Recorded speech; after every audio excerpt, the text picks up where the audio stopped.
Socially awkward animal shelter employee Seth Donaldson recognizes former Westbrook High classmate Holly Garling riding the same Metro bus.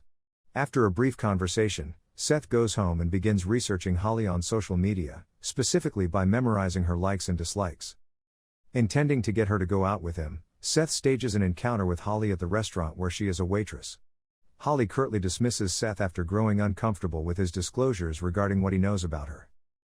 Seth sends Holly roses, but she confuses them with an olive branch from her ex-boyfriend Eric.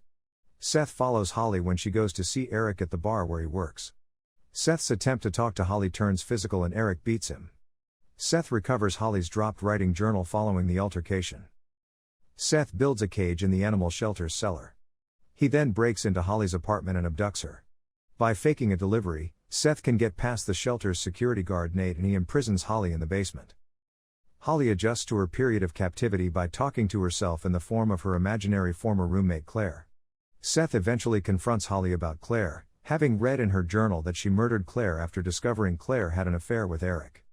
Seth additionally reveals how he learned from Holly's writing that she became a serial killer after getting her first taste of blood with Claire. Seth tells Holly that his goal is to help her. Security guard Nate eventually finds Holly. However, Holly willingly distracts Nate so that Seth can stab him. Holly then directs Seth to finish off Nate by caving in his head with a cinder block. She also instructs Seth on how to hide the evidence and dispose of Nate's body. Seth remains committed to the idea that he and Holly can forge a relationship based on mutual love. Holly continues her ongoing manipulation of Seth's mind. Meanwhile, Detective Mira investigates Nate's disappearance by focusing on Seth as a suspect. To prove his love for Holly, Seth cuts off his finger at her insistence. Holly grabs Seth's knife and threatens to kill herself if he doesn't open her cage. Seth frees Holly. Holly tells Seth that she believes he loves her and she loves him back. The two of them kiss before Holly cuts Seth's throat. Sometime later, Holly resumes her romance with Eric and becomes a published author.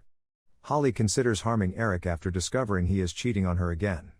Instead, she goes to a warehouse to see Seth, who is now imprisoned in a cage and mute from his throat injury.